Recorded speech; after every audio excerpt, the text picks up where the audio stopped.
പ്രിയമുള്ള പ്രേക്ഷകരെ, നാം ഇവിടെ ചർച്ച ചെയ്യുന്നത് ശ്രീ മേൽപ്പത്തൂർ നാരായണ ഭട്ടതിരിയുടെ നാരായണീയത്തിലെ 2-ാം ദശകത്തിലെ 5-ാമത്തെ ശ്ലോകമാകുന്നു.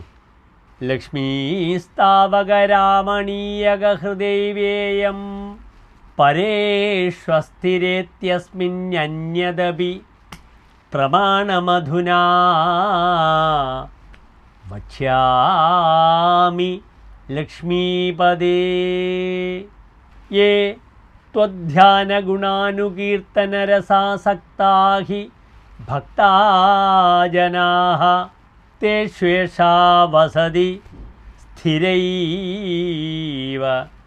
ദൈതപ്രസ്ഥാവദത്താദരാ.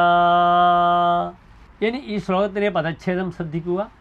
ലക്ഷ്മീഹി താവകരാമണീയക ഹൃദാ ഏവ ഇയം പരേഷു അസ്ഥിര ഇതി അസ്മിൻ അന്യത് അഭി പ്രമാണം അധുനാ വക്ഷ്യാമി ലക്ഷ്മീപദേ.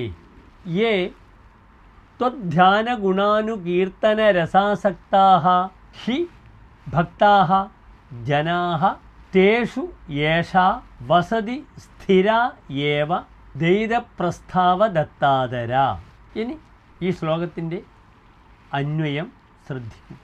ഹേ ലക്ഷ്മീപദേ, ഇയം ലക്ഷ്മീഹി താവകരാമണീയക ഹൃദാ ഏവ പരേഷു അസ്ഥിര ഇതി അസ്മിൻ അന്യത് പ്രമാണമപി അധുനാ അഹം വക്ഷ്യാമി.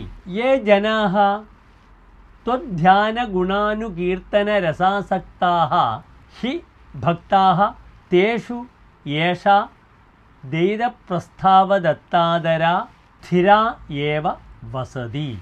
അല്ലയോ ലക്ഷ്മീപദേ, ലക്ഷ്മീദേവി അങ്ങയുടെ ആ വശ്യമായ സൗന്ദര്യത്തിൽ ഭ്രമിക്കപ്പെട്ടു തന്നെയാണ് മറ്റുള്ളവരിൽ, തൻ്റെ ഭക്തരിൽ ഉറച്ചു നിൽക്കാത്തത് എന്നതിന് മറ്റൊരു തെളിവുകൂടെ പറയാം. നിന്തിരുവടിയുടെ ധ്യാനത്തിലും ഗുണകീർത്തനങ്ങളിലും മുഴങ്ങുന്ന ഭക്തജനങ്ങളിൽ പ്രിയതമനെപ്പറ്റിയുള്ള പ്രസ്താവനകളിൽ ആദരവുള്ള അവൾ താങ്കളെ വിട്ടുപിരിയാതെ സ്ഥിരമായി കൂടെ നിൽക്കുന്നു എന്ന് ഈ ശ്ലോകത്തിൻ്റെ സാരം. നമസ്തേ.